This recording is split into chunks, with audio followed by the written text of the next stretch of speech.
Ladies and gentlemen, I go by the name of Arlo Maverick, a man of many hats who just happens to rap, and today we're talking about rooming with artists. This is a part 2 of a 2-part series talking about things that you need to think about if you plan to room with other artists. So let's get down to business. As I explained in the previous video, there was an artist that reached out to me, one that I mentor, who wanted to room with a group of artists and he wanted to get my opinion on what I thought of it. So here's some of the advice that I shared with him that you might be able to apply to your situation if you're in this. Something that a lot of people don't think about when they want to room with other artists is, how long do you plan to live with this person for? And is everybody on the same page? Going back to what I said in the previous video, if you are factoring in paying a quarter of the rent, but all of a sudden now you're paying 1/3 because one of your boys or one of your girls ends up meeting someone who they really like, and they're just like, hey man, like we've been doing this for like 2 years and now I just want to like go off and like be with my girl, man. Guess what?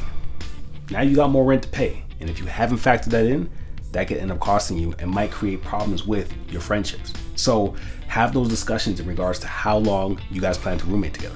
While it might seem cold and very corporate to ask for your roommates to put things in writing, optimal contracting is always in your best interest. Shouts out to Boyce Watkins.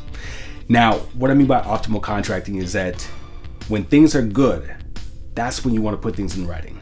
Not when things are bad and all of a sudden now you got to go back and so on and so forth, and all of a sudden friendships get ruined. But have those hard conversations in the beginning and say, hey guys, we should put this in writing, because once people put things in the writing, they really have to give thought to what they plan to do. And now it's a situation of, hey, we are holding ourselves accountable and holding ourselves accountable as a collective. So put it in writing. One thing that is transferable across all lines, doesn't matter whether you're an artist or anything like that, is working together as a team. One thing you got to keep in mind is that some roommates aren't going to chip in. Some roommates are very disorganized, just very messy, so on and so forth. And then there's the issue of privacy. If you are going to roommate with other artists, these are things you got to talk about in the sense of, is there a schedule for when dishes have to be cleaned? Is there a time where you guys say, hey, you know what, like music can't be played past this time here? And what about the moments that you want to actually just have time to yourself to create? A discussion you should have early on is, what are the collective goals? What do you guys hope to achieve as a collective being in this environment? Do you guys want to have jam sessions? Are you going to schedule them? Do you guys plan to create music? Are you guys working on an album? What do you guys plan to do as a collective that's going to allow for this thing to reap the best rewards for everybody? Lastly, does everyone have personal goals? Is everybody going into this with a plan of saying, hey, within 5 years or within 2 years, this is where I plan to be? And have they shared that with everybody?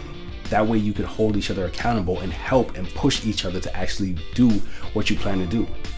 There's no sense in you guys getting together and roommating and having no results or positive impacts come out of this.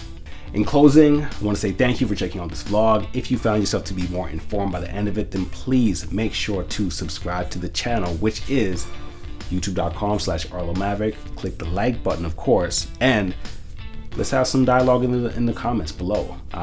This is a topic that was brought up, and the conversation I had with the artist that I mentor allowed me to really think about this. And I'm like, yo, like maybe this is something that I should share with my YouTube viewers, you know? So please, if you found it to be informative, if you know somebody who might be in that situation, forward it to them. Allow them to actually have some critical thinking done on their part in regards to, is this the right move to make? And not to say it's not the right move, it's a matter of having the conversations that are needed for it to be the right move. And again, make sure you check me out on my social media platforms at Arlo Maverick on Instagram and on Twitter, facebook.com/Arlo Maverick. I am an artist myself, so please make sure to check out my stuff on Spotify, Tidal, Apple Music, you name it, wherever music is consumed, I am there. And until the next episode, ladies and gentlemen, peace.